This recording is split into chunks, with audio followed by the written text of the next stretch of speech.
Welcome to Praxie Best Practices. I'm Soren Kaplan, co-founder of Praxie.com.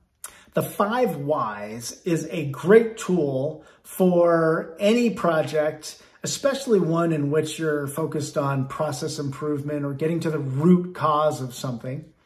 Because what it allows you to do is it allows you to, as you're collecting data or doing interviews, is to look at what you found and go deep, really deep, 5 times. So the idea here is that whatever you're finding, or you found a piece of data, or you've gotten some input from a customer, you want to ask why. And as you get to uncover some of the root causes of the answer of that question, why, then you ask why again. And it kind of reveals the next layer of insight. And if you can ask why up to 5 times, you should be at the essence of the issue.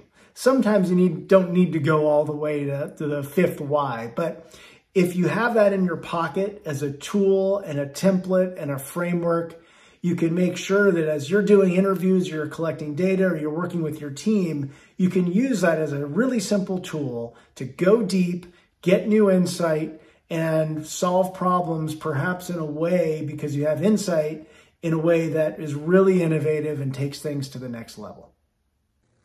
For more best practice templates and applications, visit Praxie.com.